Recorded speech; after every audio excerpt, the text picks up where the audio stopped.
Hello friends, good morning. તો આજે સવારના તો ટિફિન હતું નહીં, કેમ કે મારા હસબન્ડને હતી છૂટી. તો સવારનું બધું કામ પતાવી અને હવે બપોરના જમવાનું બનાવવાનું છે.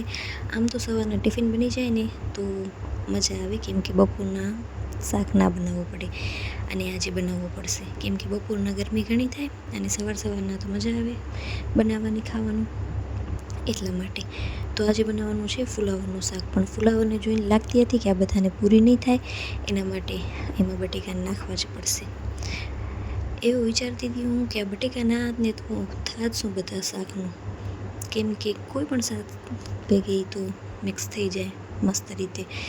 એક તો ફુલાવર નાની અને ઉપરથી એમાંથી આટલો બધો તો કચરો નીકળી ગયો. હવે વધી કેટલી આટલી તો અમને થાય નહીં, એટલે બટેકા તો નાખવા જ પડશે.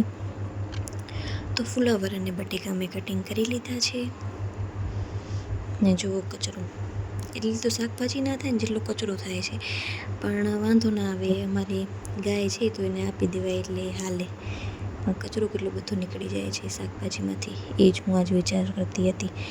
તો પછી ટમેટા 2 વેતરી નાખ્યા અને મરચાં ને લસણ એ મારે ખાંડવાના છે, કેમ કે લાલ મરચાંવાળું શાક હમણાં હું નથી બનાવતી, લીલા મરચાંનું જ બનાવું છું એટલા માટે. અને કાકડી, ટમેટાં અને બીટ પણ કાપીને રાખી દીધા છે, કે તો પછી એક ભેગું શાકભાજીનો બધો કચરો નીકળી જાય ને એટલા માટે.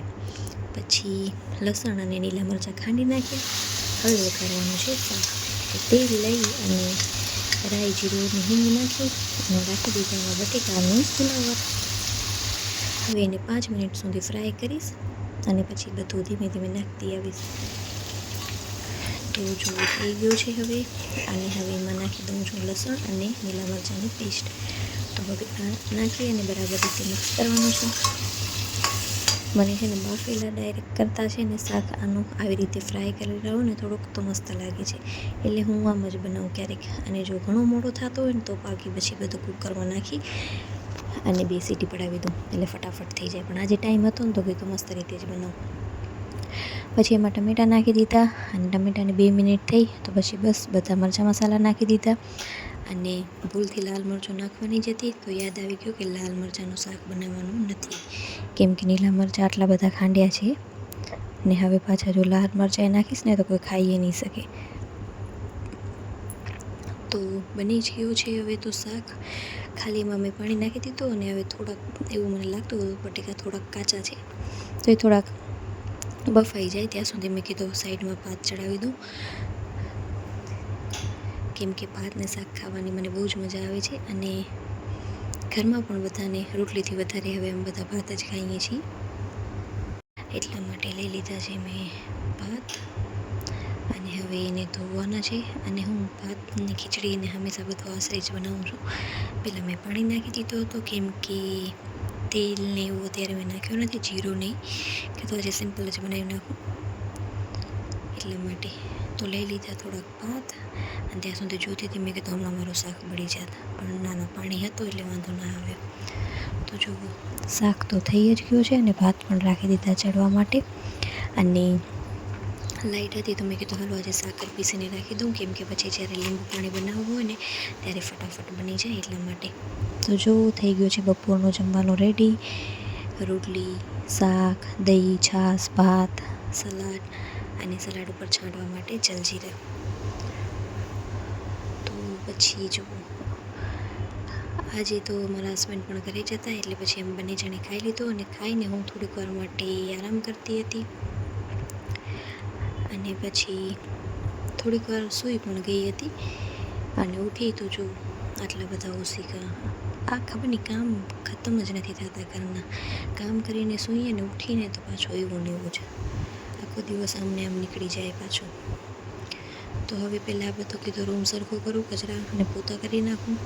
અને એમાં પછી આ કોપરની બોટલ, એક તો રોજ આમાં પાણી ભરું છું અને આ 2 દિવસે આને ઘસવી પડે પછી. તો આજે મેં કીધું પહેલાં એને ઘસી નાખું, પછી રાતનું પાણી ભરીને રાખી દઈશ. બાકીનું કામ તો હવે અત્યારે કાંઈ સાંજે વધારે છે નહીં, જમવાનું બનાવવાનું જ છે, એટલે કીધું પહેલાં સફાઈ કરી નાખું. 6 વાગે ને એટલે જાઉં તો જોયું તો 6 ને 5 થઈ ગઈ હતી. મેં કીધું હાલો ફટાફટ હવે કામ કરીએ અને કામ પતાવીને જમવાનું બનાવવાની તૈયારી કરીએ. તો આજે બનાવવાની છે વઘારેલી ખીચડી, કોબીનો સંભારો અને કઢી. તો બધાથી પહેલાં મેં કીધું ખીચડી બનાવી નાખું. તો મેં તેલ નાખ્યું કુકરમાં અને ઘી, રાઈ, જીરું, હિંગ, કઢી પત્તા અને સિંગદાણા, ડુંગળી, લસણ બધું નાખી દીધું. 2 મિનિટ બધું ચડવા દીધું અને પછી આ નાખવાનું હતું મરચાંની પેસ્ટ અને પછી બટેકા અને ટમેટાં બધું મિક્સ કરી અને નાખી દીધું. મેં હળદર ને મરચું ને ધાણા જીરું ને જે બધા મસાલા હતા બધા નાખી દીધા. અને સાઈડમાં મેં જે સંભારો બનાવવાનો હતો એમાં તેલ નાખી રાઈ, જીરું, હિંગ અને હળદર અને નાખી દીધી કોબી. પછી બસ સંભારાને તો વધારે રાંધવાનું હોય નહીં એટલે ઝંઝટ નથી, એ તો 5 મિનિટમાં જ બની જશે. તો બસ પછી ખીચડી ધોઈ અને ખીચડી પણ નાખી દીધી. અને હવે બનાવવાની હતી કઢી, પણ કઢી આજે મીઠી બનાવવાની હતી. તો મીઠી કઢીમાં વધારે કાંઈ તો નાખવાનું હોય નહીં, એના માટે પણ મેં લીલા મરચાં અને લસણ ખાંડેલું હતું એ કઢી પત્તા, તેલ, રાઈ, જીરું બધું મિક્સ કરી અને પછી આ બેટર એમાં નાખવાનું હતું બસ. તો છાશમાં મેં મસ્ત રીતે ચણાનો લોટ મિક્સ કરી નાખ્યો અને પછી નાખી દીધું. હવે એમાં ખાંડ નાખીશ થોડીક અને પછી નાખવાનું છે હવે એમાં ખાલી મીઠું.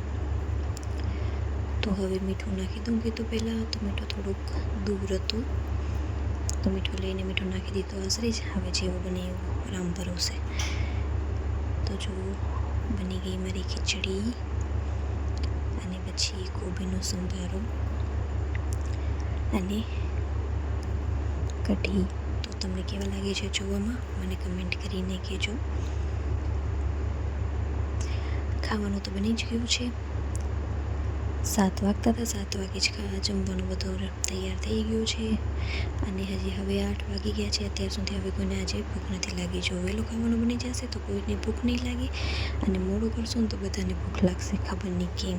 તમને આજનો મારો વ્લોગ ગમ્યો હોય તો લાઈક, શેર, સબસ્ક્રાઈબ કરજો.